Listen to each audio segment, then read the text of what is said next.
Okay, happy Monday, writers. Welcome back to your Jumpstart. Hi, Ted. What's happening? Another Monday. Good to see Another you. Monday. Okay, so last week we talked about a big topic. We talked about fears, how to move through them, how to take action.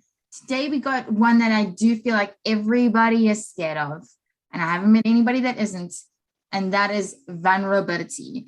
Can you talk a bit about vulnerability, maybe the strength that you get from being vulnerable and how your life changes once you are able to be vulnerable and open? I think, well, number one, under the same umbrella that you brought to me and brought to all of us last week is this whole idea of yin and yang. Vulnerability is another one that kind of we run from, right? At least in my experience, particularly in the Yes. line of work that I do. I mean, I spend my days peeling people back to be vulnerable and be powerful enough to be vulnerable. And notice the word that I use, powerful. I think vulnerability, we hear a lot of talk about vulnerability. If you read leadership books or connection books and things of that, relationships book, they talk about vulnerability a lot. But I don't think I don't know if people really understand the power of vulnerability. One of the biggest things that I'd say, because I don't know if I can necessarily tell you how to be vulnerable as much as I can challenge you or ask you to consider to try it, right? And being vulnerable. The first place I'd start is that I believe vulnerability, we need to shift some paradigms in our own life, right? We all, as I often say, like we're all of a sudden, we're just here because of the experiences that we've had. Like if I was to ask you, I'm putting you on a spot a little bit, but like, Go for it. why, or things that you were embedded in you and growing up, spots that you were told not to be vulnerable, what would they be? I don't know if I was told, but I was definitely, it was like I was judged when, right? Like there was like a judgment that was So associated. that's an experience. And Yes. well, there you go. So we have these experiences that you do this, and therefore I'm not going to do it now. And because, Yes. or in many instances, you were told, right? You were told not to show fear. I mean, how many people in business, you got to show up confident, you got to show up, never let them see you sweat, the infamous comment. Like, and I say, none of that. I say, get all that, throw all that out of the trash. And it's the very premise that I built my own business on for the last 11, 12 years, that I am who I am.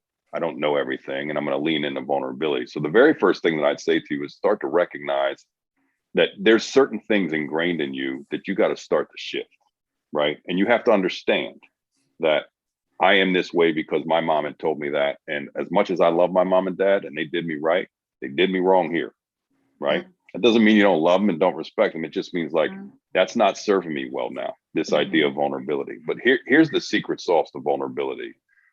One, I don't want you to be vulnerable inauthentically. Like you can see that from a mile away. Yeah. You've seen it, Jade. I've seen it. I don't want anybody coming in, telling you a story or shedding a fake tear or doing all that stuff. Vulnerability done in an inauthentic way is not connecting. So I want you to always come from a place of truth and authenticity when being vulnerable. And that's the first thing I want you to remember. But vulnerability to me is a connecting point. It is connection. And business is personal. I don't care what anybody tells you, right? Business is personal. And so that when you can find connection points, sometimes that have seemingly nothing to do with the business interaction or you as a writer going out there trying to get a client, and you can connect on points.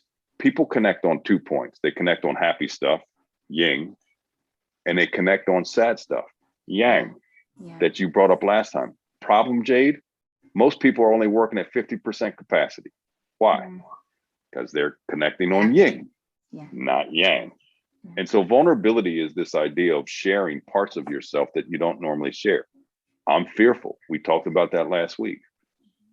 You give space for somebody else to do that and go, you know what, by the way, when I started a writer, I'm fearful too. Or when I started this business that I'm asking you to write, I was scared out of my mind too. The conversation takes off, you connect at a human level.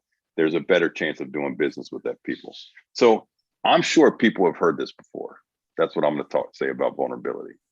But I'm not so sure people are practicing it. I'm not so sure they've been emboldened enough and trust the process enough or understand the power behind it. Again, I'm riffing a little bit. You can see I'm getting a little animated because for me, this vulnerability is one of the hardest things to do, but probably will pay the biggest dividends for you. Yes. First of all, as a human being, Yes. and secondly, within business.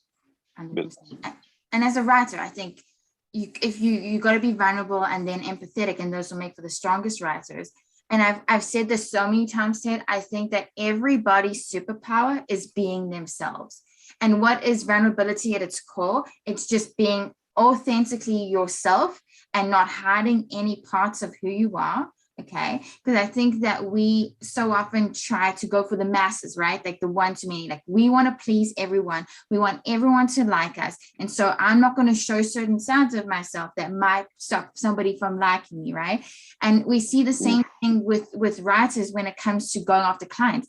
I've got to get all the clients. You only need 3, right? 3 to 5 is what everyone says the sweet spot. So you just need 3 to 5 people that resonate with you, that want to work with you. And if you are vulnerable and can create those connection points, how much easier and better quality will those 5, clients, whatever you want to call them, be for you with that, because that connection will be deeper. You will never be able to have to put up that front. You'll always have your superpower of being yourself. And I know it's not easy. I know there's so much, it's hard to not be liked by everybody because it's so innate in who we are. Want to be. Yeah, right. So I think that first, like, lean into being yourself, and the vulnerability then will come easier from there, and yeah. It's an important point. We talked about it last week. We said this idea of fear and going out there and seeking clarity.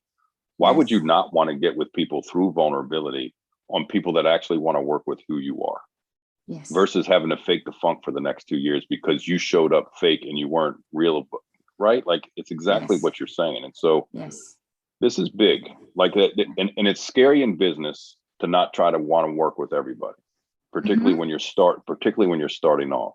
What you will find is that you really want to get what I would say like epic clients, people that want to absolutely work with you and vice versa. But it's got to come from a place of vulnerability, that whole yin and yang thing that you brought in the fold. There we go. So I think for today, just implore you to be yourself, to be vulnerable, and to think about what that looks like and how that shows up in your life. And Ted, we will see everybody next week. Another topic that's not so comfortable to get into, but we are going to go there. All right. Have a good week, everybody. Bye.